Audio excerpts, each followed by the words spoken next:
Iya, share screen-nya apakah sudah terlihat di Sudah, layarnya Bu. masing-masing? Sudah, Bu. Ya, iya. Ini saya izin mengisi ya karena mendapat informasi dari PJ kalau terjadwal kemarin mungkin ya bagian dari Pak Maro mungkin beliau belum sempat masuk, tapi daripada menunggu, ini saya isi dulu saja biar jadwal juga tidak molor ya untuk kelas dia mau satu. Sebenarnya ini ada dua ya, tapi karena ini kita juga mulainya agak sedikit malam ya, jadi ini saya berikan satu topik dulu terkait primer PCR.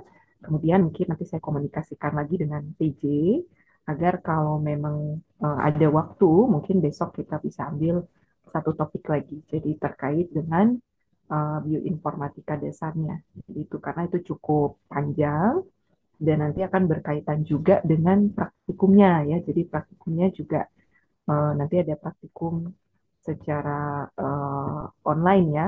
Kalau yang di awal itu praktikumnya offline langsung untuk yang wet lab-nya, tapi kali ini akan praktikum online terkait dengan desain primer. Nah, tapi kali ini saya kasih pengantarnya dulu ya, jadi ini terkait desainnya dulu, primer PCR, lalu nanti besok kalau ada waktu mungkin saya kasih lanjut materinya terkait dengan bioinformatikanya. Nah, ini yang pertama terkait desain primernya dulu, jadi primer PCR. Nah, mungkin sedikit, nah mungkin sedikit review dulu ya. Kalau dari biomol, kemudian juga, mohon maaf ini agak sedikit. Nah ya, jadi kalau dari biomol, seperti yang Bapak Ibu mungkin sudah kerjakan juga ya di awal untuk di biomol satu ini, begitu juga pengantar PCR yang topiknya sudah disampaikan. Jadi sudah tidak asing ya, harapannya sudah tidak asing dengan komponen PCR-nya. Jadi ada macam-macam, ada sampelnya, primer, nukleotida atau DNTPS-nya, kemudian ada enzim dan buffer serta ini tubnya juga. Dan ini terkait dengan processingnya. Nah, namun kali ini kita fokusnya di primernya itu sendiri. Nah, karena biasanya kan kalau mungkin kalau yang kemarin kan sudah primer yang diberikan ya meskipun dummy tapi itu kan sudah dalam ibaratnya sudah diencerkan. Nah, tapi kalau misalkan baru diterima dari awal, nah itu kan masih harus diencerkan terlebih dahulu nah biasanya. Nah, namun sebelum itu datang, biasanya kan primer ini akan didesain terlebih dahulu. Nah, jadi ini akan membahas lebih ke sana ya, spesifik terkait si primernya ini sendiri. Nah, ini sedikit terkait dengan primernya. Jadi kalau primer ini mungkin juga sudah dibahas ya di topik terkait PCR, dia oligonukleotida yang sintesis. Jadi memang dibikin di lab ya biasanya kalau kita sudah ada sekuen primer yang kita inginkan untuk target yang kita mau amplifikasi, nah biasanya kita bisa pesan ya. Jadi nanti di pihak ketiganya mereka bisa bikinkan untuk kita bisa gunakan. Nah, dan biasanya kegunaannya banyak macamnya untuk PCR dan biasanya tergantung juga ya untuk primer yang digunakan disesuaikan dengan jenis PCR yang mau kita pakai. Nah, jadi ada PCR yang kemarin juga ada yang konvensional, kemudian juga ada yang sudah RT-PCR atau qPCR atau sequencing. Nah, itu juga masing-masing dengan spesifikasinya sendiri-sendiri. Nah, meskipun mungkin kalau yang kita terima ya mungkin terlihatnya seperti hanya sekuen ya berapa 18 sampai 20 pasang basa. Nah, tapi sebenarnya kan ada spesifikasinya untuk tergantung dari jenis PCR yang akan kita gunakan. Nah, dan biasanya sebelum primer ini dipakai itu biasanya akan dirancang terlebih dahulu. Nah, jadi proses perancangannya ini biasanya akan disesuaikan dengan targetnya. Nah, jadi mungkin misalkan di awal mungkin yang Bapak Ibu sudah praktekkan ya, itu ada PCR GAPDH. Nah, itu kan biasanya tidak kalau kita lihat ya gen GAPDH-nya itu sebenarnya kan panjang ya, ukurannya besar, tapi biasanya kita hanya menargetkan di bagian tertentunya saja ya, karena terkait juga memang dari kapasitas untuk amplifikasi ya dari PCR-nya. Artinya dia juga punya batas maksimal seberapa panjang ya, ada panjang maksimal dia bisa perbanyak atau amplifikasi sehingga tidak bisa satu full. Kalau satu full ya contohnya genome sequencing ya, jadi full itu semua kita kerjakan biasanya ke arah sana. Tapi kalau PCR yang biasanya dikerjakan di lab pasti menargetkan hanya bagian tertentu saja.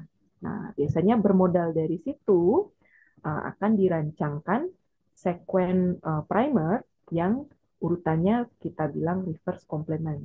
Nah, jadi dia berpasangan, ya dia berpasangan dengan target yang kita inginkan. Atau dalam hal ini kita bilangnya template-nya ya.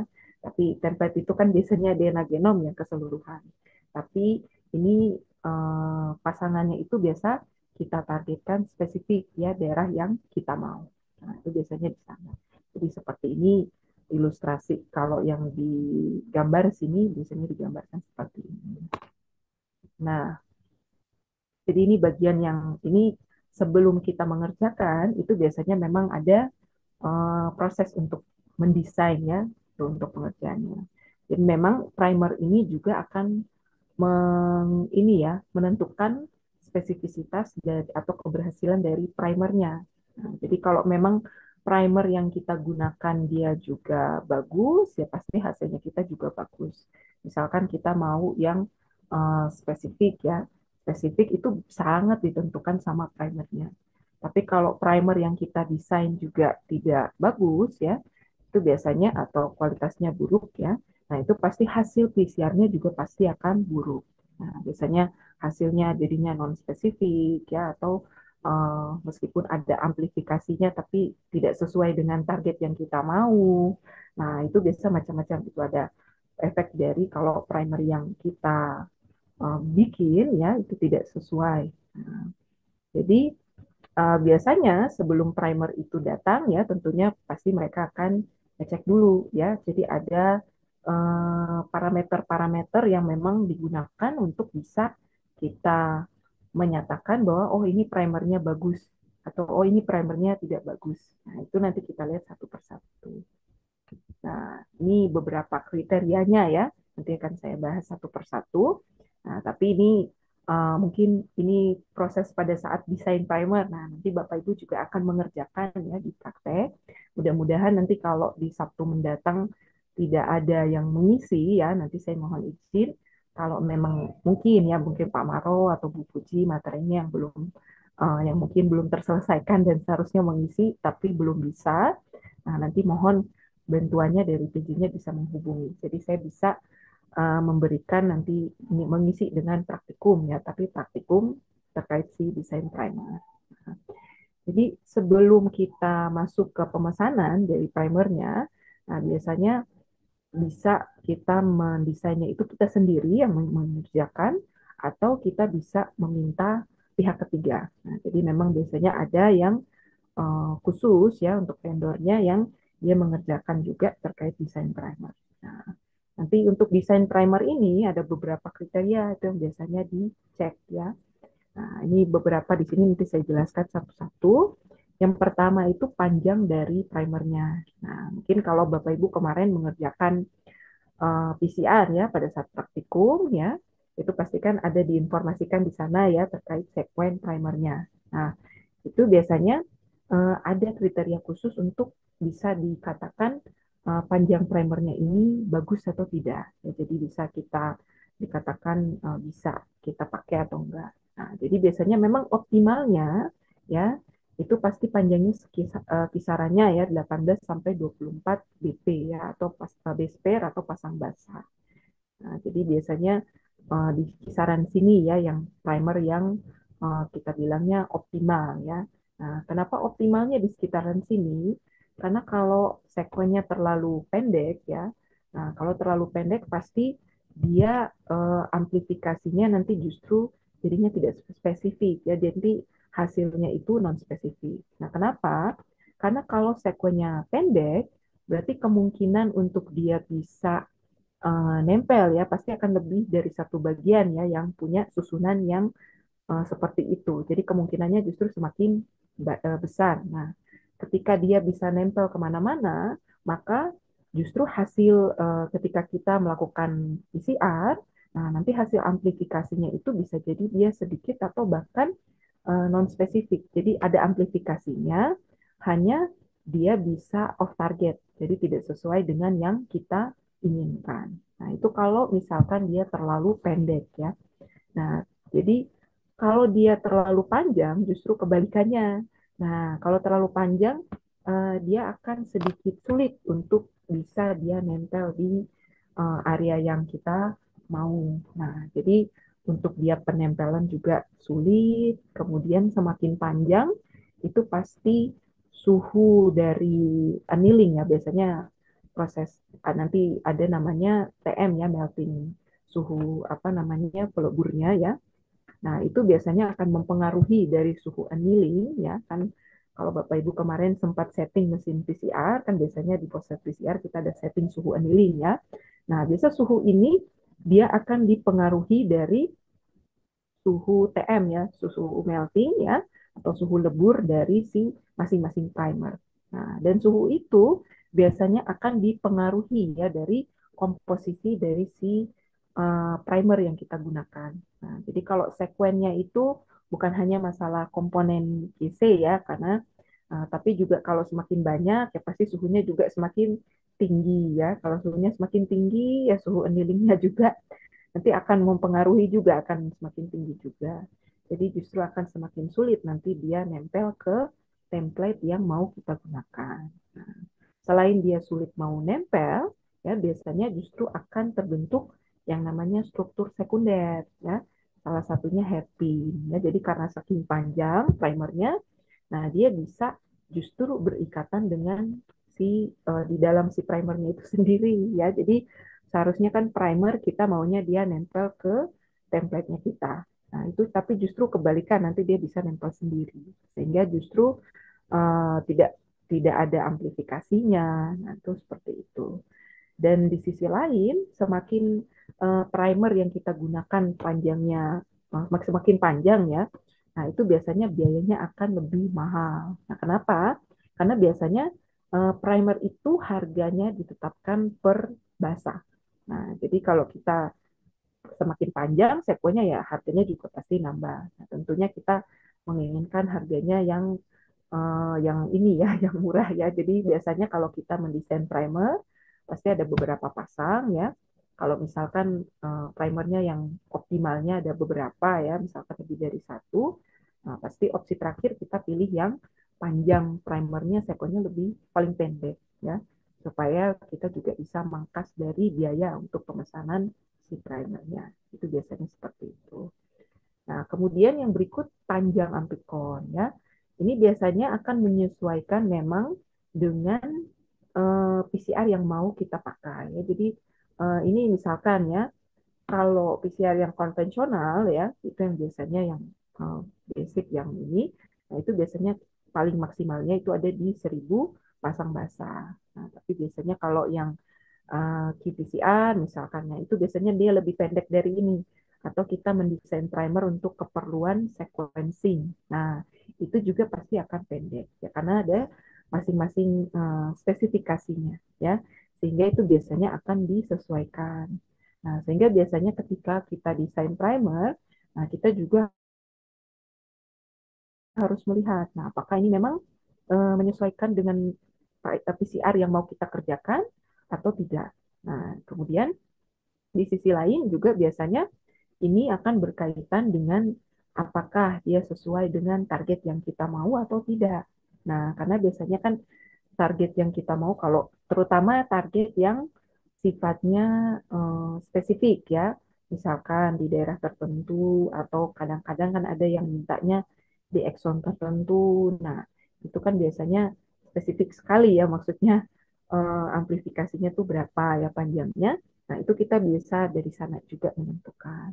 Nah, sehingga itu bisa kita perlihatkan dari sana. Nah, mungkin kalau nanti kita langsung praktek ya, baru nanti Bapak Ibu mungkin lebih tergambar apa yang saya maksudkan di sini terkait dengan panjang primer ataupun panjang amplikon ya, nanti di sana lebih tergambar.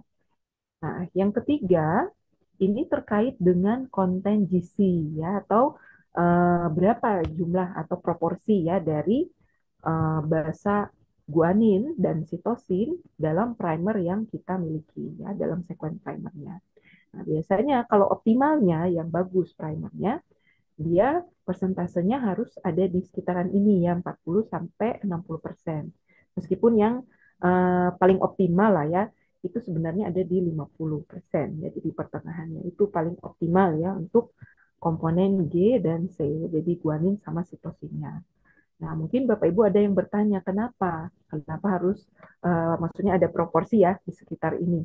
Nah, karena mungkin kalau mudah-mudahan Bapak Ibu masih ingat ya di mata kuliah sebelumnya, di biomol ya, itu terkait dengan ketika pembelajaran terkait DNA ya.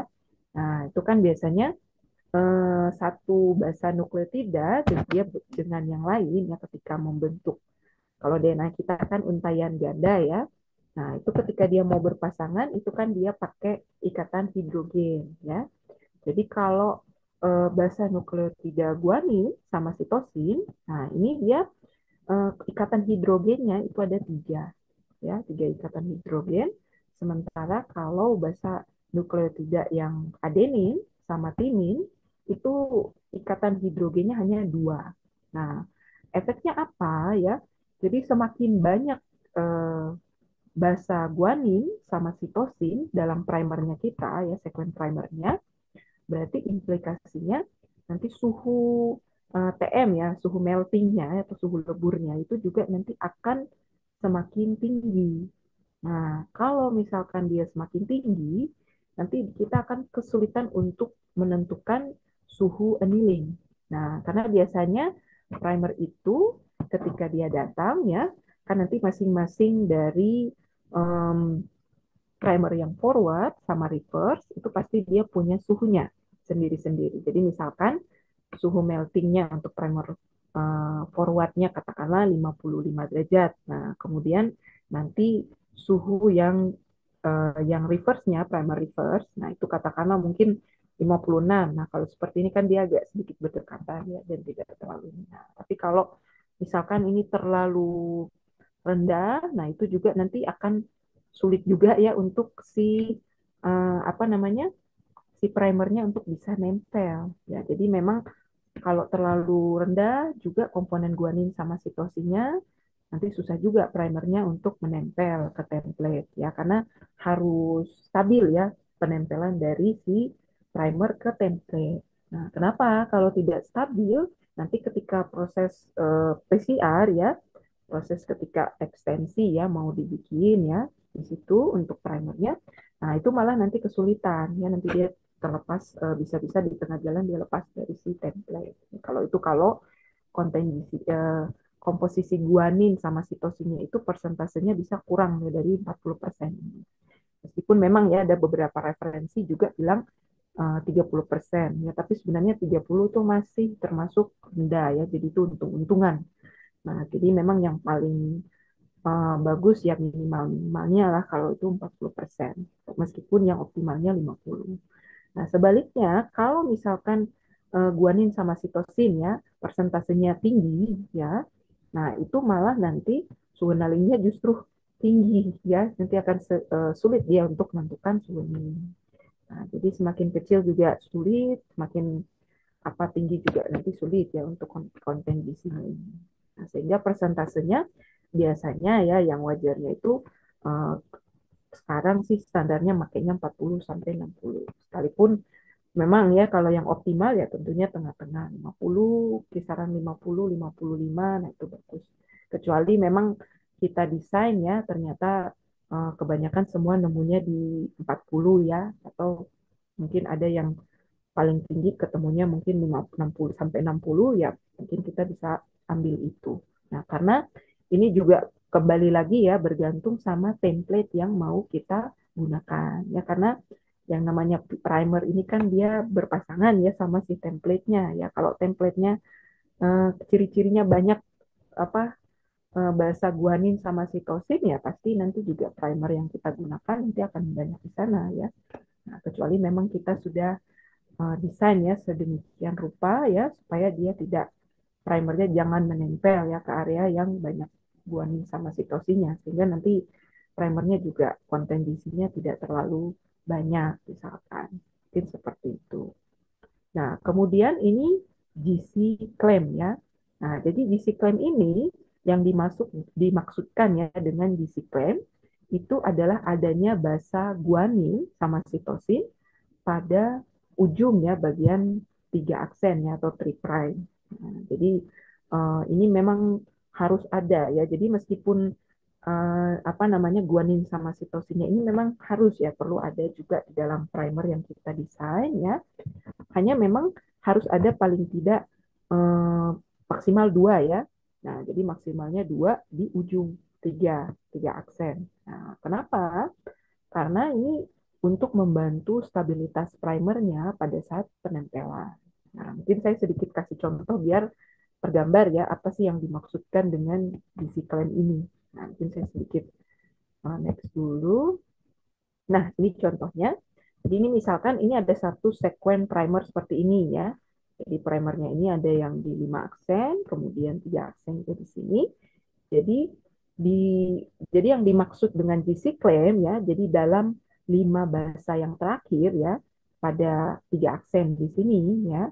Nah, ini harus ada paling tidak satu atau dua basa guanin atau sitosin.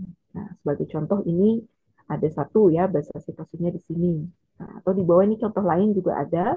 Di sini ada dua ya, dua basa sitosin atau ada guanin ya. Posisinya terserah di mana, tapi di dalam 5 bahasa ini intinya harus ada ya komponen dari sitosin ini atau tidak guanin. Nah, dan itu jumlahnya maksimal dua ya dua basa. Nah, jadi itu untuk memaksimalkan proses penempelannya ya si primernya ini ke template. Jadi biar dia stabil ketika dia nempel seperti itu. Itu ketika nanti proses milling. Nah, itu pentingnya untuk si uh, basa guanin sama sitosinnya ada. Nah, jadi biasanya itu memang tidak direkomendasikan ya untuk dia lebih dari dua. Nah, kenapa? Karena kalau misalkan ya dia lebih dari dua ya, dan katakanlah yang ujung-ujungnya itu ya sekuennya ini dia berpasangan, karena tadi kan dia sifatnya komplement ya. Nah, jadi dia saling berpasangan ya dengan misalkan si di ujung yang satunya dari primernya ya, misalkan basang dari sini ya, mungkin dia berpasangan juga ya sama sini. Nah, itu juga nanti bisa menimbulkan struktur sekunder, misalkan. Nah, selain struktur sekunder, nah dia juga misalkan bisa penempelannya juga nanti kurang begitu bagus. Biasanya sih yang risiko paling tinggi itu struktur sekunder ya, itu biasanya sangat dikhawatirkan. Nah, kalau misalkan eh, komposisi ya guanin sama sitosinnya itu kebanyakan ya untuk di akhir sini. Ya, jadi visi klaimnya kurang bagus. Nah, itu.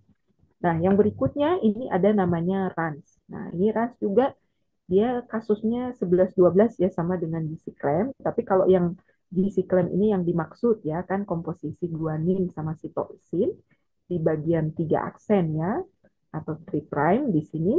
Tapi kalau yang RANS ya ini adalah repetisi.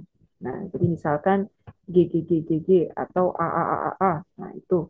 Nah, itu biasa pengulangan bahasa seperti ini yang untuk primer yang optimal itu hanya disarankan maksimalnya 4 menjadi 4 pengulangan ya contohnya seperti ini ya jadi tidak lebih daripada itu. Nah, karena kembali lagi kalau terlalu banyak juga dia bisa menyebabkan struktur sekunder juga ya jadi bisa nempel dengan si primernya itu sendiri ya. Nah itu juga bisa atau kemungkinan dengan nempel di template yang kurang tepat, nah itu juga bisa ke sana. Tapi memang resiko terbesarnya itu struktur sekundernya itu. Nah, kalau struktur sekunder kan ada macam-macam ya, ada hairpin, nah dan macam-macam yang lain, nah itu bisa di sana. Nah, yang berikutnya ini juga sama, repeat. Nah, jadi repeat ini juga seperti ini ya. Kalau tadi runs itu kan bahasa yang sama, dia diulang-ulang seperti ini. Nah, ini kan maksimalnya 4. Kalau repeat ya, atau biasanya kalau kita bahas diterjemahkan artinya pengulangan ya. Nah, kalau pengulangan itu berarti ada pengulangan misalkan seperti ini ya. Jadi AT AT, nah atau misalkan AG AG. Nah, itu kalau diulang-ulang, nah itu biasanya maksimal yang bisa dikatakan untuk primernya masih bagus ya, itu adalah maksimalnya pengulangannya 4. Nah, kenapa? Karena kalau sudah lebih daripada itu potensi mispriming. Nah, mispriming ini yang dimaksud apa? Nanti dia akan off target. Nah, jadi dia bisa kemungkinan untuk menempel ke area yang tidak diinginkan. Nah, itu juga akan semakin besar. Nah, tentunya kan kita tidak mau ya, karena pastinya mempengaruhi hasil PCR kita ya. Kalau sudah tidak spesifik, ya itu sudah masalah lagi dengan hasil yang kita peroleh ya. Nah, makanya aspek-aspek inilah yang harus diperhatikan dari primer yang digunakan. Nah, kemudian yang terakhir itu adalah si TM-nya. Nah, ini biasanya TM ini atau suhu melting ya atau suhu lebur yang dimaksud di sini adalah suhu lebur dari masing-masing si primer. Nah, ini biasanya masing-masing primer, primer forward, primer reverse, dia punya sendiri-sendiri suhu TM-nya. Nah, dan suhu TM-nya ini dia dipengaruhi sama komposisi basa atau panjang basanya. Nah, makanya tadi kan salah satu kriterianya ya itu juga dilihat dari segi panjang primernya atau komposisinya karena nanti akan mengaruh ke TM atau suhu meltingnya. Nah, karena biasanya yang yang optimal ya suhu untuk TM-nya ini kalau bisa 52 sampai 60 derajat Celcius. Nah, ini kisaran yang dianggap optimal ya. Jadi biasanya di sekitaran sini. Kalau yang tengahnya sekitar 55, nah itu yang paling bagus memang 55 56. Nah, jadi kenapa? Karena kalau yang seperti ini dia akan lebih mudah juga ketika kita mencarikan suhu annealing. Nah, terutama yang paling penting adalah selisih ya, selisih antara suhu TM ini ya, suhu melting antara primer yang forward sama yang reverse. Nah, kalau misalkan selisihnya itu sudah di atas dari 5 derajat ya perbedaannya, nah itu biasanya akan sulit sekali untuk kita bisa menemukan ya suhu annealing. Nah, karena suhu annealing kan suhu di mana dua primer ini kan dia bisa nempel ya optimal. Jadi pakai satu suhu. Jadi bukan karena ketika kita memesan primer itu biasanya suhunya pasti dua ya masing-masing dia ada punya suhu TM-nya suhu meltingnya sendiri, tapi kita hanya butuh satu.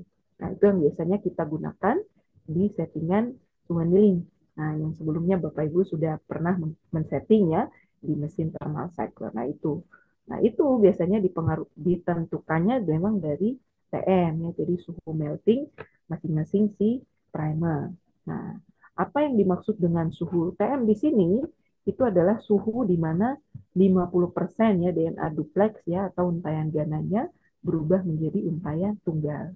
Nah, ini posisinya ketika kita mengerjakan proses denaturasi ya di awal. Nah, itu penting ya. Karena kalau dia tidak berubah ya dari untayan tunggal, nanti akan sulit ya ketika mau nempel primer seperti itu ya nanti ketika proses milingnya juga. Nah, kemudian juga kalau misalkan suhu TM-nya ini di atas 65 ya, nah ini juga bisa berpotensi untuk menyebabkan proses annealing sekunder. Nah, jadi suhunya ini juga mempengaruhi spesifisitas dari uh, apa namanya proses PCR-nya kita. Nah, seperti itu. Kenapa? Karena kalau suhu annealingnya kan terlalu tinggi juga dia sulit untuk nempel.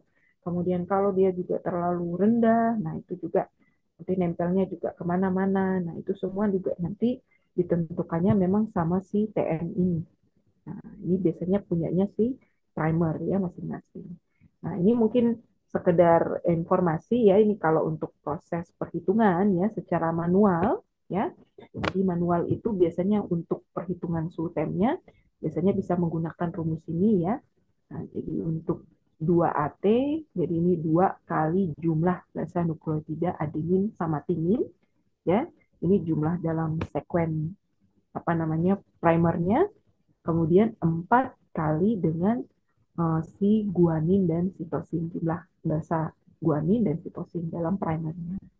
Nah, jadi ini dia, tapi ini memang rumus ini dia spesifik dengan kalau misalkan panjang dari primernya itu diperkirakan maksimal ya 18 basa atau kurang.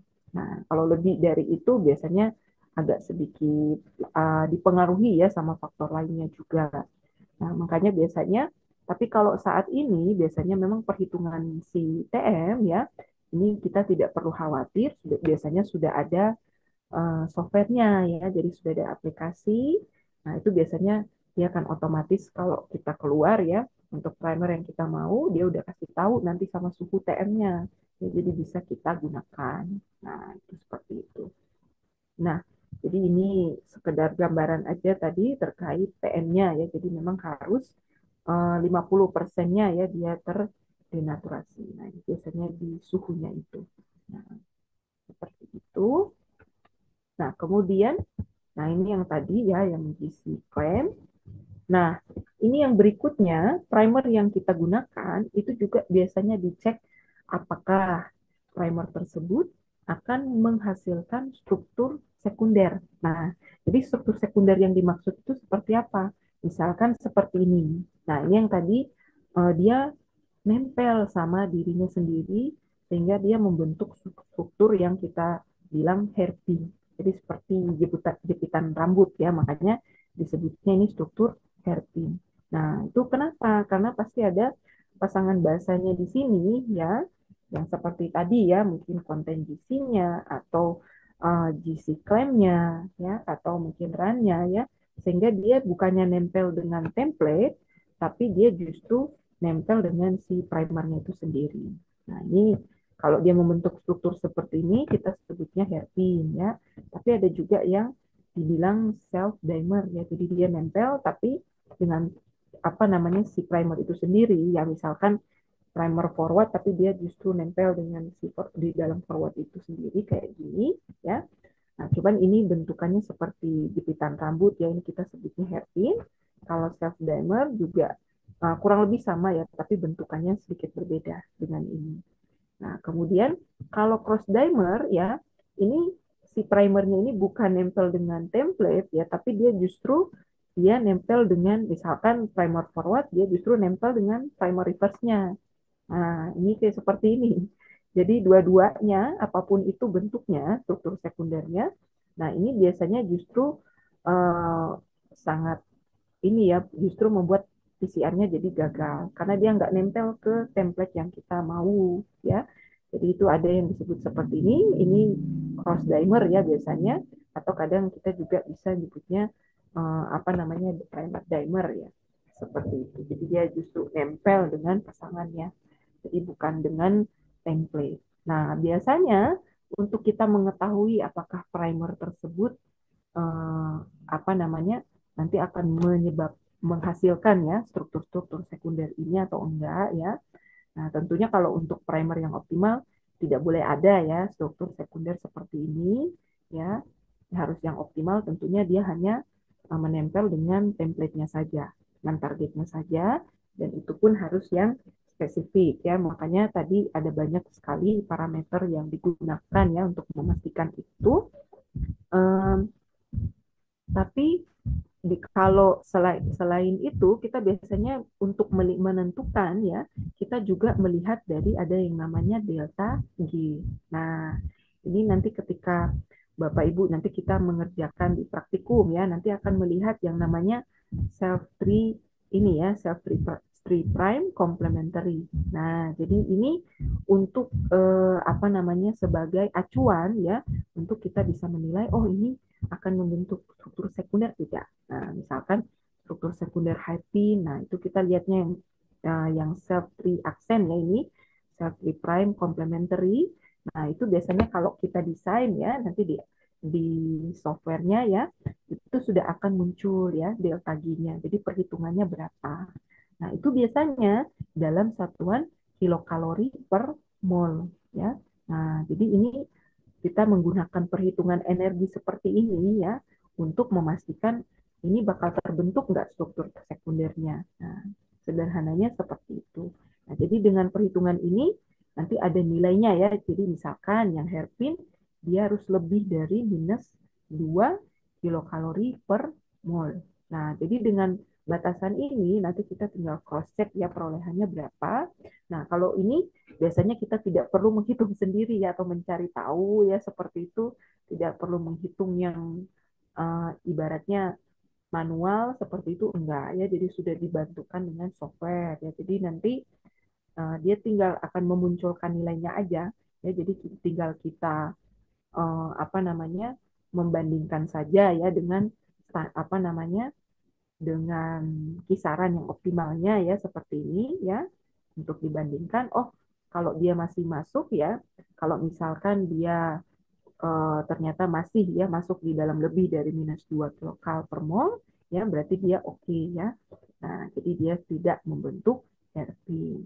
Nah, tapi kalau misalkan dia kurang dari ini ya berarti dia pasti akan membentuk hairpin ya. Jadi kita tidak menggunakan ya primer tersebut. Nah, begitu juga dengan yang self dimer maupun cross dimer kita juga lihat delta G-nya ya.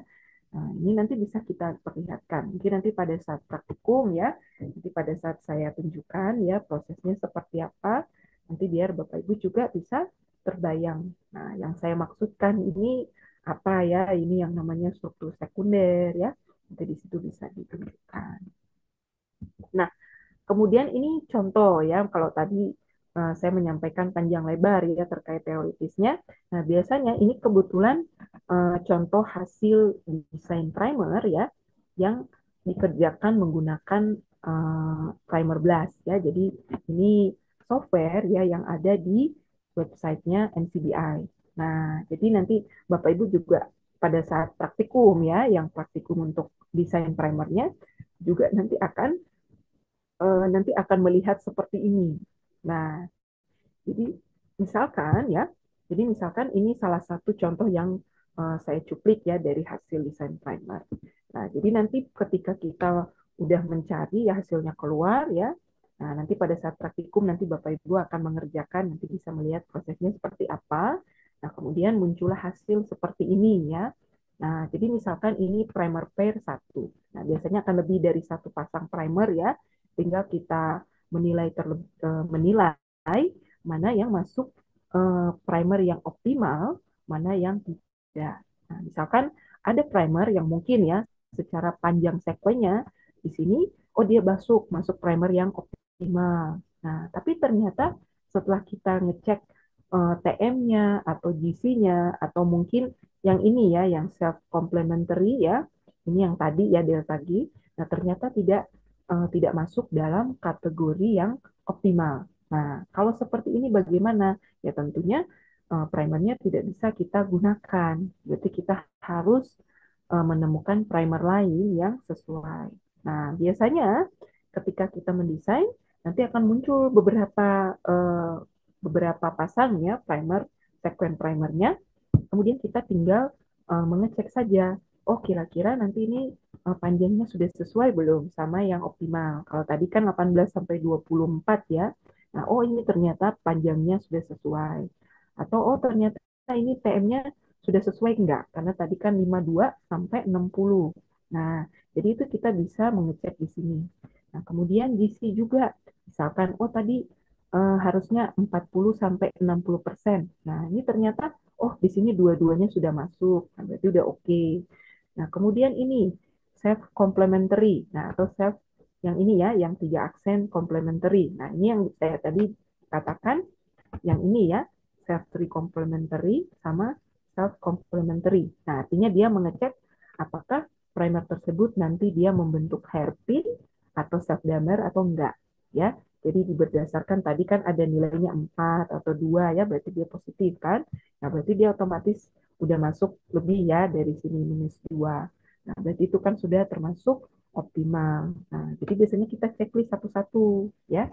Nah, nanti kalau kita sudah lihat itu, kemudian kita cek juga, oh ini targetnya sesuai tidak dengan yang kita inginkan. Nah, karena biasanya di awal kan kita sudah punya target, misalkan saya kasih contoh ya, seperti yang Bapak Ibu kerjakan di awal, PCR misalkan untuk gen GAPDH.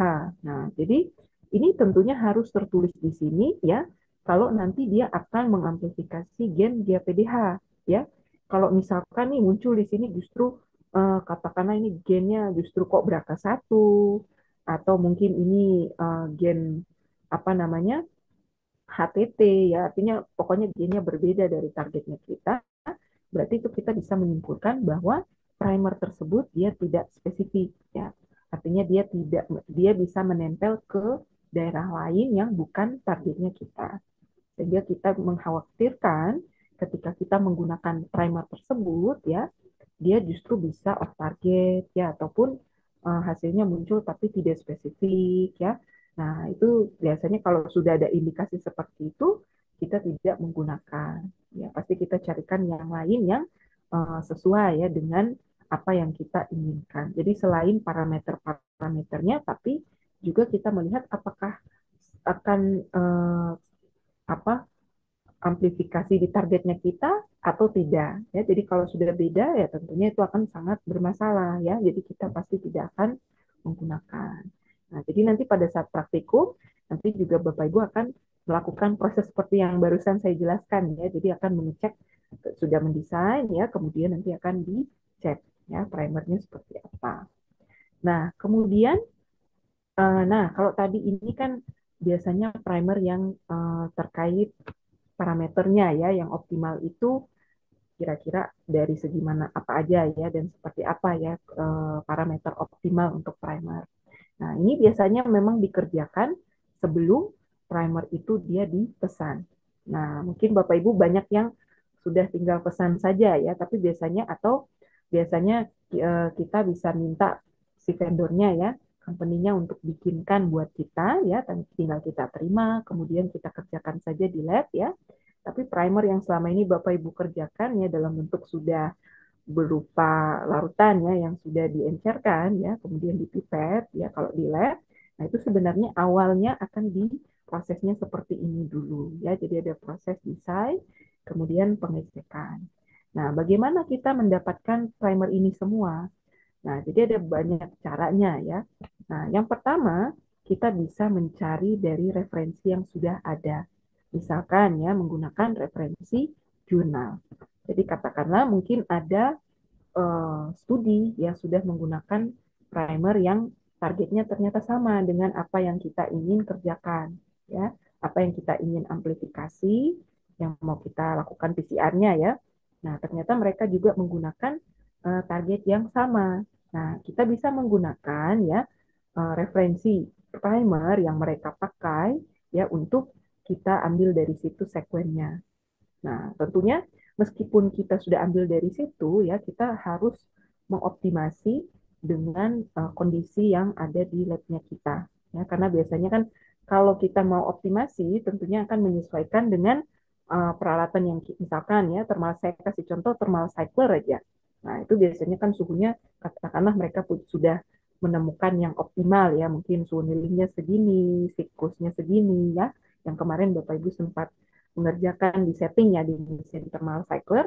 Nah, tapi belum tentu uh, settingan thermal cyclernya ya mungkin itu juga akan optimal ya menggunakan peralatan di tempatnya kita. Nah, karena itu juga sering ya pasti dialami ketika kita sudah optimasi di satu lab ternyata tidak begitu bagus ya ketika kita menggunakan di lab yang lain karena tergantung dari biasanya mesinnya juga beda atau kadang mesin dengan apa namanya manufakturnya yang sama juga, nah tetap itu juga akan sedikit beda hasil ya. Jadi perlu kita tes running dulu ya untuk memastikan apakah kondisi itu juga memang sesuai dengan kita. Nah, hal lain juga yang perlu diperhatikan adalah dengan komponen-komponen yang lain di PCR. Nah, sehingga biasanya kalaupun ya kita mau menggunakan primer tersebut dari acuan jurnal ya, atau mungkin ya katakanlah oh teman saya juga pernah mengamplifikasi ini di labnya dia. Nah, sebelum datang ke kita ya kita harus testing dulu dengan kondisi yang di tempatnya kita dengan apakah akan optimal juga ya dengan kondisi yang sama atau perlu sedikit perbaikan ya untuk biar running optimal supaya kita bisa gunakan yang pas dengan punyanya kita. Tidak ada masalah. Nah, itu biasanya salah satunya dia dari jurnal. Nah, kemudian selain jurnal ya, biasanya kita menggunakan ada yang namanya primer bank ya. Nah, jadi primer bank ini dia seperti data bank ya. Nah, jadi di sana itu dikumpulkan segala jenis. Memang beberapa primer ya yang sudah dikerjakan dan ada di datanya, ada yang mengupload di dalam, ada yang namanya primer bank di sini. Nah, jadi kita bisa mencari di sana juga ya. Jadi menggunakan referensi itu sebenarnya referensi dari mungkin penelitian ya atau mungkin klinis ya yang lain yang mereka sudah pernah pakai ya. Datanya mereka masukkan juga di primer bank ini. Sehingga biasanya kita juga bisa mencari di sini ya, misalkan kita punya target ya, kemudian kita mau mungkin sedikit berbeda yang kita kerjakan dari sebelumnya ya, sehingga kita perlu mencarikan primernya. Nah, itu salah satu opsinya kita bisa menggunakan si primer bank ini untuk kita carikan. Ya, nanti di sana juga muncul primer-primernya. Nah, tentunya kembali lagi ya sebelum kita pakai ya kita harus melihat dulu ya apakah kondisi yang digunakan sesuai dengan tempatnya kita atau tidak. Nah, kemudian kalau misalkan dua opsi ini ya, misalkan kita ngecek di jurnal nggak ada ya mungkin, kemudian mungkin kita bandingkan ke primer bank juga nggak ada, atau mungkin kita cari referensi mungkin di lab lain yang kita ada kenalan, mereka juga tidak mengerjakan misalkan target yang kita akan lakukan PCR misalkan. Nah, maka opsi yang terakhir adalah kita mendesain sendiri. Nah, jadi mendesain sendiri ini, nah ini biasa menggunakan tools yang atau software ya, yang sifatnya gratis. Nah, salah satunya ini Primer Blast. Nah, jadi memang softwarenya itu ada yang berbayar ya, tentunya akan lebih apa ya ibaratnya lebih cepat ya, lebih enak karena langsung otomatis bisa keluar semua-semua analisisnya apa segala macam ya. Cuman memang berbayar ya, ada yang seperti itu. Tapi ada juga software yang sifatnya gratis ya, meskipun prosesnya agak sedikit banyak, panjang ya, tapi itu gratis. Salah satunya ini Primer Blast. Nah, ini Primer Blast ini dia ada di websitenya NCBI. Nah, mungkin nanti saya ketika kasih bioinformatika dasar ya, mungkin ada Bapak Ibu yang baru pertama kali ya mungkin mendengarkan NCBI, Primer Blast. Nah, itu nanti saya perkenalkan di sana. Ya, tapi intinya ini salah satu tools ya atau software yang bisa digunakan untuk mendesain primer. Nah, biasanya kita bisa mendesain sendiri ya, atau kita bisa misalkan kalau kita nggak bisa mendesain sendiri ya misalkan, nah kita bisa minta tolong pihak ketiga. Nah, jadi ada beberapa yang uh, apa namanya company ya atau misalkan kalau di kita itu biasanya saya lupa lagi namanya. Nah itu biasanya kita gunakan minta tolong mereka. Nah mereka juga ada jasa untuk bisa mendesainkan primer. Ya tinggal kita kasih tahu aja. Misalkan oh saya mau primer untuk misalkan qPCR untuk targetnya ini. Nah nanti kita kasih tahu saja. Nanti mereka yang akan mendesainkan. Nah tentunya kalau kita meminta mereka yang mendesain kemudian membuatkan, pasti harganya akan jauh lebih mahal ya karena ongkos lagi untuk mereka mendesain kemudian membuatkan. Nah, seperti itu. Berbeda dengan kita desain aja sendiri, tapi kita kasih ke mereka. Jadi kita hanya membayarkan sesuai dengan berapa banyak basa nukleotida ya dari primer yang sudah kita kasih seperti itu. Tapi kalau kita minta mereka yang mendesain, biasanya kita tentu ada biaya tambahan, akan lebih mahal seperti itu. Itu salah satu sekilas ya pertimbangan biasanya apakah kita mengerjakan sendiri atau minta pihak ketiga saja yang mengerjakan. Nah, itu. Nah, ini salah satunya ya. Jadi biasanya kalau kita proses untuk desain primer ya, nah nanti Bapak Ibu ketika kita praktek ya terkait desain primer ini, nah, nanti kita akan menggunakan yang namanya GenBank. Nah, ini juga sama, dia di website NCBI ya. Nanti dia bisa dari satu gen yang panjang ya, jadi kita juga bisa menentukan daerah tertentu yang memang akan kita gunakan ya. Jadi akan kita gunakan untuk kiranya eh, bisa kita pakai ya untuk spesifik kita desain primernya di daerah yang kita mau. Nah, itu bisa kita gunakan di sana ya. Ini terkait dengan desain primernya. Nah, ini mungkin Kalau sekarang mungkin agak sedikit sulit ya kalau saya jelaskan ini di sesi kali ini ya karena ini Bapak Ibu juga mungkin ada yang benar-benar baru ya sama namanya Gembeng, yang namanya database dan sebagainya. Nah, ini nanti ketika di topik bioinformatika dasar ya nanti saya perkenalkan. Nah, itu ada database di sana ya. Nanti Bapak Ibu bisa nanti saya perkenalkan satu-satu ya sehingga nanti lebih lengkap. Nah, jadi tapi pada intinya biasanya kita menggunakan Jimbeng ini ya, record ini ya untuk mengambil sekuen. Nah, mungkin ada Bapak Ibu yang pikir dari mana sih? Kan biasanya kalau kita mau desain primer ya, kita harus kasih dulu template-nya. Ya, jadi template-nya kita misalkan, oh saya mau PCR gen GAPDH. Nah, berarti saya harus kasih dulu sekuen gen GAPDH. Nah, sekuennya itu diambil dari mana? Nah, sekuennya itu ada yang namanya GenBank ya. Jadi ada kalau tadi ya ada database khusus primer ya. Nah, ini kita punya database juga khusus untuk sekuen. Nah, jadi kalau di NCBI ini sebenarnya bagian dari NCBI ya, si GenBank ini. Jadi ada sekuen di sana untuk protein misalkan atau DNA atau RNA ya, macam-macam. Nah, kalau untuk keperluan desain primer ya, biasanya kita membutuhkan sekuen DNA-nya. Nah, itu salah satunya kita bisa ambil dari yang namanya GenBank. Nah, jadi di situ nanti dia akan memberikan kita sekuen ya full. Misalkan saya mau amplifikasi gen GAPDH. Nah, maka nanti dia bisa kita carikan sekuennya di situ. Nah, tapi misalkan biasanya di dalam database-nya itu kan banyak sekali sekuennya. Ada sekuen misalkan gen GAPDH yang sama pun ada dari macam-macam spesies ya. Jadi mungkin ada dari manusia, ada dari mamalia yang lain ya. Jadi bukan hanya manusia saja. Jadi kita bisa kasih tahu spesifik ya. Misalkan, oh karena ini saya mau menggunakan untuk PCR sampel manusia ya, tentunya saya perlu gen GAPDH sekuennya ya yang punya manusia. Nah, jadi kita bisa kasih tahu di situ ya sehingga nanti dia bisa memunculkan sekuen gen yang manusianya. Nah, ini dikerjakannya di dalam gen GAPDH ini. Nah, jadi di dalam Gymbank ya. Nah, ini nanti saya tunjukkan ketika kita praktikum ya. Tapi sebelum ke prakteknya ya, nanti saya berinformasikan terlebih dahulu ya. Nanti di topik bioinformatika dasar, itu terkait Gymbanknya akan saya perkenalkan. Nah, tapi intinya ada database ya untuk kita ngambil sekuennya. Nah, kemudian database tersebut akan kita gunakan untuk mendesain apa namanya primernya. Nah, mungkin seperti itu. Nah, oke, yang berikutnya. Nah, ini tampilan primer blastnya ya, di punyanya NCBI.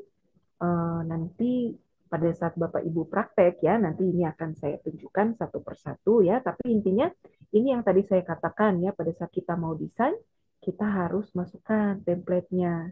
Jadi artinya kalau kita mau bikin primer, ya kita harus kasih tahu dulu ke softwarenya targetnya apa ya. Jadi kita harus kasih sekuen sekuen DNA-nya. Nah, ngambilnya dari mana? Ya dari tadi ya dari GenBank-nya. Ya. Mungkin sebelum saya lanjut, saya mohon izin ke toilet sebentar Bapak Ibu ya. Jadi 5 menit nanti saya kembali lagi. Baik, Bu. Bu.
Iya, izin melanjutkan kembali. Ya, Bu. Iya, jadi ini ya tampilan yang saya tampilkan di sini. Ini adalah primer blast ya. Nanti Bapak Ibu ketika mengerjakan ya nanti di praktikum ya akan menggunakan primer blast seperti ini ya di salah satu protokolnya ya untuk mengerjakan desain primer. Nah, jadi di dalam primernya misalkan ini ada sedikit cuplikannya ya. Jadi untuk si apa namanya software Primer Blast, misalkan di sini ada PCR template-nya ya. Jadi template ini kita harus mengisi sekuen di sana. Nah, sekuennya bisa diambil tadi atau kalau ini karena sudah memang software dari bagian dari NCBI ya karena jadi dia tinggal masukkan ada nomor ACC-nya seperti ini. Nah, ini nanti mungkin uh, pasti ini juga masih terdengar asing mungkin ya, karena ini baru. Nanti pada saat saya menjelaskan di bioinformatika dasar ya, baru nanti saya perkenalkan ya terkait dengan ini. Nah, tapi intinya nih kita harus isi template-nya dulu. Nah, jadi ada sekuennya di sini, informasinya. Lalu biasanya kita akan menentukan di sini. Nah, ini kalau misalkan Bapak Ibu pingin yang apa namanya primernya itu untuk PCR-nya yang spesifik ya di titik tertentu. Nah, misalkan Bapak Ibu ingin mengamplifikasi satu titik mutasi misalkan. Nah, mutasi itu kan biasanya punya titik tertentu ya yang spesifik di bahasa bagian mana. Nah, itu. Nah, itu biasanya kita bisa menentukannya spesifik di sini. Nah, tapi ini untuk menentukan area yang akan kita carikan primernya. Nah, itu biasanya di sini. Dan biasanya selain itu di primer blast ini juga ada banyak settingan ya. Jadi misalkan kayak ini ada product size ya. Jadi berapa banyak amplikonnya, jadi panjang amplifikasinya ya yang produk yang dihasilkan itu bisa dispesifikkan juga atau suhu ini ya, suhu melting atau TM-nya. Nah, di sini juga ada optimalnya berapa, kemudian minimal, maksimal. Nah, ini seperti ini. Nah, jadi ini juga perbedaannya. Nah, ini bisa kita settingkan langsung ya. Jadi dengan settingan yang ada, tinggal nanti kita klik. Nah, nanti akan keluar beberapa pasang primer. Kemudian tinggal kita cek saja mana di antara primer-primer tersebut yang sesuai dengan apa dalam kategori ya primer yang optimal. Nah, nanti kalau sudah optimal dari sisi yang tadi ya beberapa kriteria yang sudah saya jelaskan, kemudian juga dia spesifik juga dengan apa yang kita targetkan ya, jadi tidak kemana-mana ya ke target yang lain. Nah, maka kita bisa memilih ya primer tersebut untuk kita pesankan. Nah, jadi itu prosesnya ya. Mungkin kalau biasanya kan di lab kan kita cuma melihat saja ya, oh ini primer, terus ini primernya ya udah dalam bentuk sudah diencerkan ya. Nah, atau mungkin kalau Bapak Ibu yang sering mengerjakan ya di lab molekuler biasanya kan sudah dalam bentuk padatan yang ada pikomol pikomol ya, kemudian kita encer bikin pengencerannya sesuai dengan instruksi di apa namanya di file yang apa namanya kertas yang diberikan dari primernya kemudian kita encerkan. Nah, itu biasanya kalau di lab pasti sebatas itu. Nah, tapi sebenarnya sebelum itu dikerjakan seperti itu ya, dalam bentuk apa namanya sudah cair ya, tinggal kita pipet, sebenarnya ada proses seperti ini ya, ada proses desain. Makanya kita bisa menemukan bahwa oh ternyata kalau kita mau PCR GAPDH sama kita mau PCR ya khusus untuk dengue misalkan, ternyata sekuen primernya berbeda. Nah, seperti itu ya. Karena memang menyesuaikan dengan target yang mau kita kerjakan. Dan tentunya kalau sudah berbeda ya pastinya ya settingan untuk di mesin thermal cycler ya misalkan suhu annealing dan yang lain sebagainya itu juga pasti akan berbeda ya termasuk misalkan siklusnya dan yang lain macam-macam. Nah, tapi spesifik untuk primernya ya biasanya tentunya akan didesain ya, desain terlebih dahulu seperti ini nanti prosesnya. Nah, nanti ketika Bapak Ibu ketika kita praktek ya, nah nanti di sana Bapak Ibu akan melihat sendiri ya prosesnya nanti akan seperti apa. Nanti per kelompok akan dibagi ya target gennya misalkan Mungkin kelompok satu akan mengerjakan target gen misalkan BRCA1 ya untuk di biasanya kanker payudara. Nah, kemudian yang kedua misalkan untuk di gen BRCA2. Nah, atau yang EGFR ya nanti bisa dibagi-bagi kemudian nanti akan diminta ya untuk mengerjakan desain primer seperti ini. Tentunya nanti akan dipandu ya. Nah, tapi intinya ini proses yang biasanya dilakukan ya untuk mendesain primernya. Oke, ini sudah ini ya. Ternyata sudah yang terakhir ini slide-nya. Silakan Bapak Ibu ada yang ingin ditanyakan? Pantesan Bu, kemarin kan pas bikin makalah tentang malaria di jurnal-jurnal nggak dijelaskan, Bu, jadi bingung. Kok gimana Iya, biasanya itu sama gitu, Bu? jurnal-jurnal pasti tidak akan dikasih tahu ya. Jadi tiba-tiba aja ya udah ada primer, saya desainnya seperti ini, pakai pakai mungkin ya kalau Bapak Ibu lihat beberapa jurnal ya.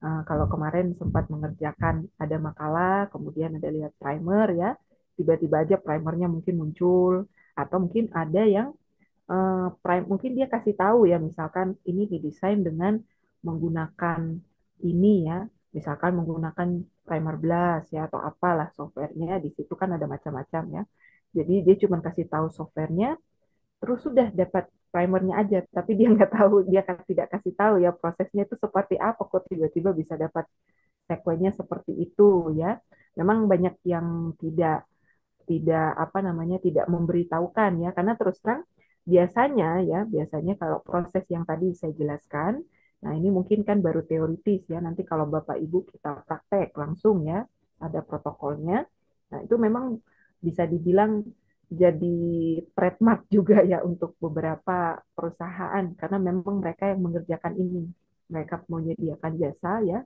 untuk mendesain ya jadi biasanya kalau katakanlah ya kalau untuk di apa namanya dalam settingan klinis itu kan pasti pemeriksaannya sudah settle ya misalkan mungkin untuk ngecek PCR-nya HIV atau PCR-nya apa ya pasti itu ya. Jadi, tapi kalau untuk orang yang mengerjakan riset misalkan ya dia cukup variatif ya. Jadi biasanya dia juga butuh targetnya yang baru. Nah, jadi biasanya yang seperti ini itu sangat jarang dia bahas semuanya. Bahkan kalau misalkan Bapak Ibu browsing juga terkait misalkan ya cara untuk mendesain primer juga pasti mereka lebih banyak mengarahkan ke software-softwarenya yang berbayar, yang sudah langsung bagian dari apa namanya memang perusahaannya ya yang khusus untuk mendesain primer seperti itu. Tapi dia tidak akan kasih tahu secara detail protokol untuk cara untuk mendesainnya itu seperti apa gitu. Kalau misalkan saya mau kasih ini bagaimana, nah itu biasanya pasti tidak akan diberitahukan ya. Nah, cuman ini kebetulan kalau di sini pasti kita berikan ya. Kalau untuk di Diamol 1, Diamol 2, Diamol 1 ya biasanya ini khusus di Diamol 1 pasti akan diberikan materi ini. Nah, bahkan mungkin kalau beberapa lab yang memang dari awal ya, itu bahkan biasanya dari proses desain, kemudian juga optimasi, ya itu juga benar-benar dikerjakan sendiri. Mungkin kalau yang beberapa tempat pasti menerima juga yang sudah, kalau yang kemarin ya mungkin yang Bapak Ibu mengerjakan di lab pada saat praktikum, itu pasti yang sudah kami berikan ya, sudah dipesan primernya yang ada, kemudian itu primernya juga kami desain sendiri ya, primer yang untuk LPDH-nya sudah didesainkan sendiri, kemudian juga sudah kami optimasi ya, jadi kondisi misalkan suhu anilin, suhu denaturasi, berapa siklus ya atau pengulangannya. Nah, itu semua biasanya kalau sudah kami kerjakan ya, jadi tinggal Bapak Ibu pakai. Nah, tapi biasanya sebelum pakai ya seperti biasanya itu pasti pasti akan ada proses seperti ini secara bertahap. Nah, nanti kita lihat kalau misalkan di mata kuliah Diamol 2 kalau bisa ya mungkin ada kesempatan juga untuk bisa mengerjakan apa namanya ada yang namanya optimasi. Nah, jadi dari hasil primer yang sudah datang, nah, bagaimana sampai kita bisa menemukan ya suhunya kok nanti di settingnya jadi 65 atau mungkin 55 ya. di suhu annealing. Nah, itu biasanya kelanjutannya di diamol 2. Nah, tapi biasanya kalaupun tidak sempat ya minimal di teorinya seperti ini ya, biasanya kami informasikan. Jadi itu proses yang biasanya berlangsung ya sebelum primer tersebut dia digunakan. Nah, itu biasanya seperti itu. Apalagi kalau kasusnya kalau di klinis ya, itu kan biasanya yang namanya terutama ya penyakit yang sudah berkaitan dengan mutasi. Nah, itu apalagi kalau mutasinya itu kan dia tidak, ya, saya kasih contoh ya, misalkan seperti TBRO ya, yang rifampicin resistensinya.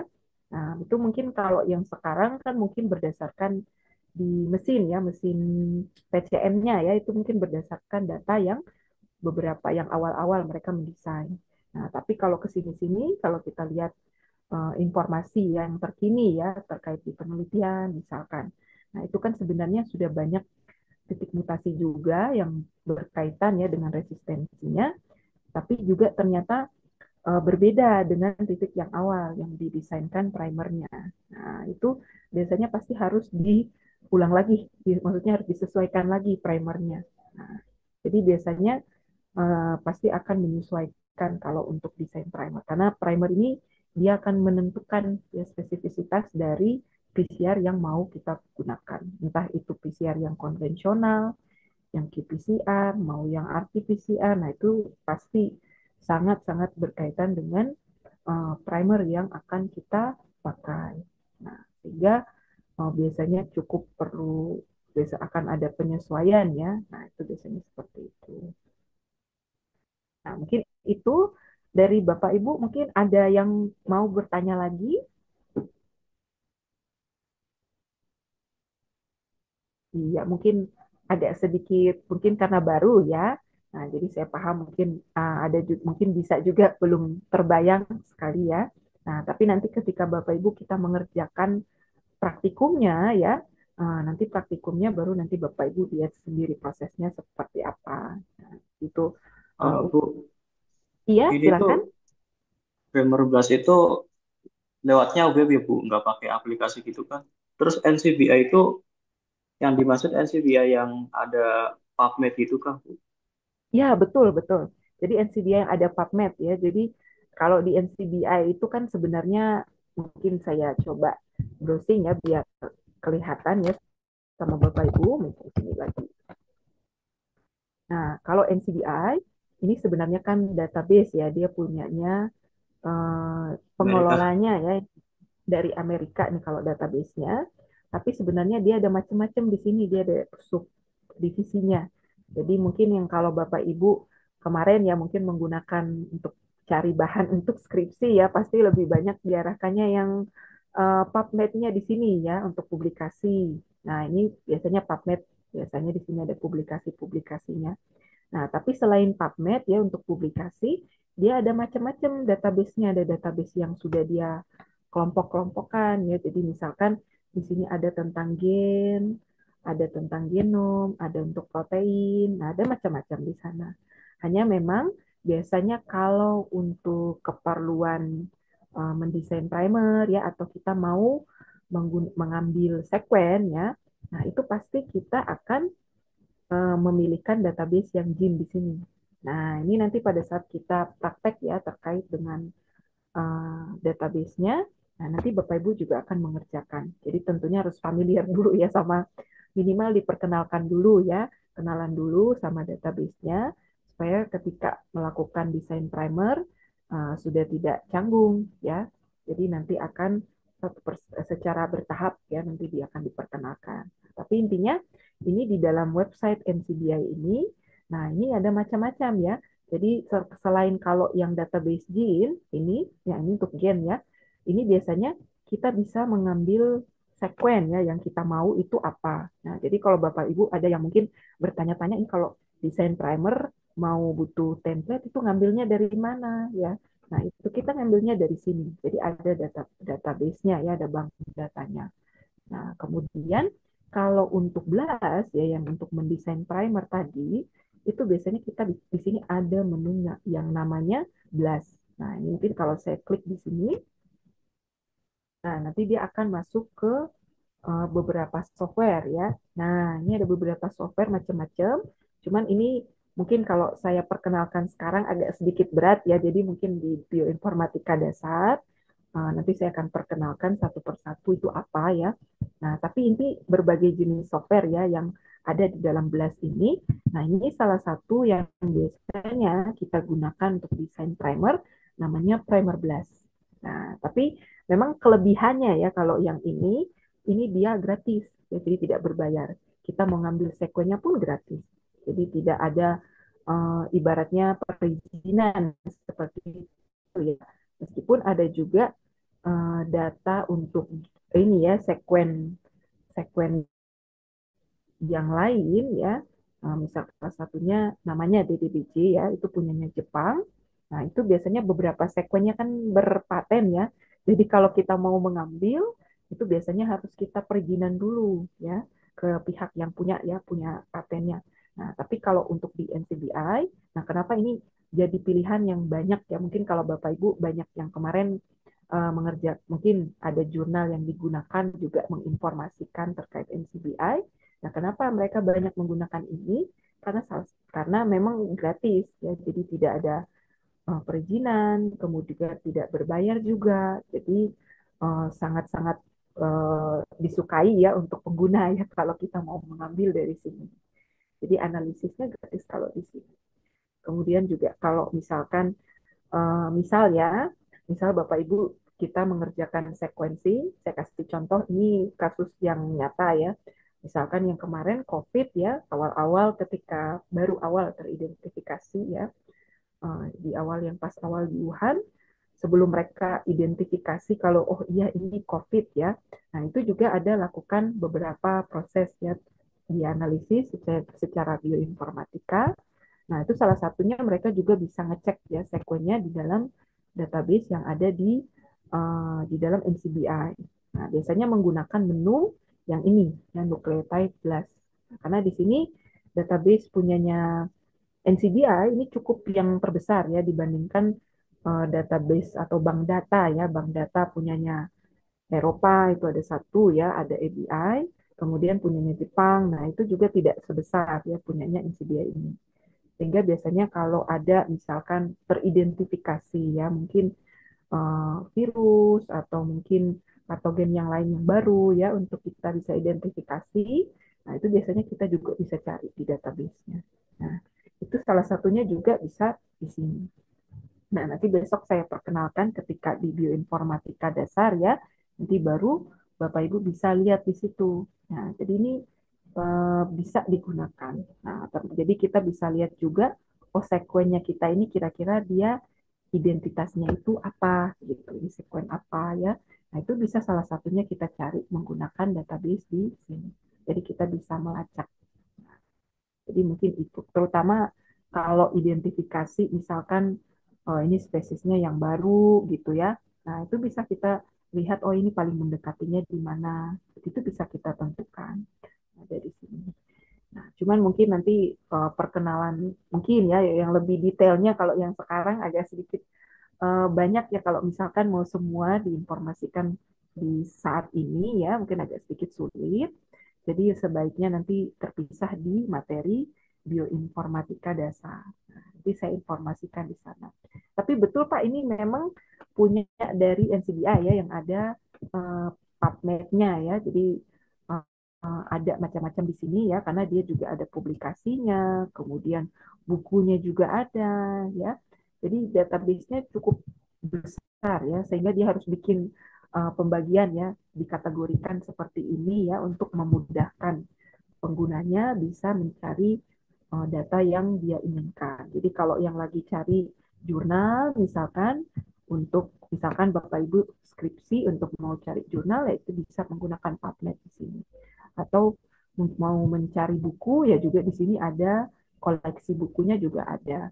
Nah, tapi kalau ini dalam hal kita mau desain primer, kita mau cari sekuen ya, ini juga ada database gene ya, jadi kita bisa ngambil sekuen gennya kita. Nah, itu.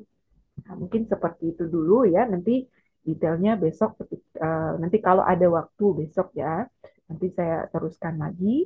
terkait dengan bioinformatika dasarnya. Nah, mungkin itu dulu. Nah, silakan ada lagi yang mungkin mau bertanya.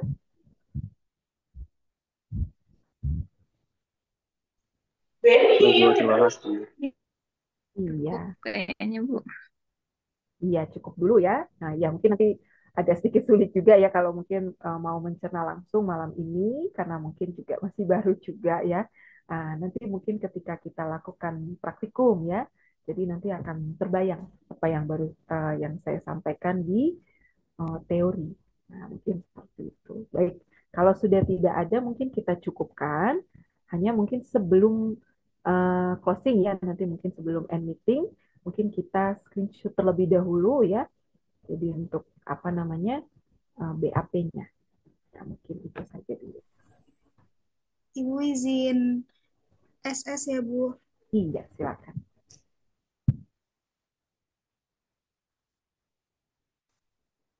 Slide 1. Wait.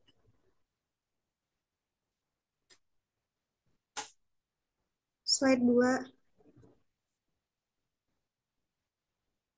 Slide 3. Slide 4. Sebentar.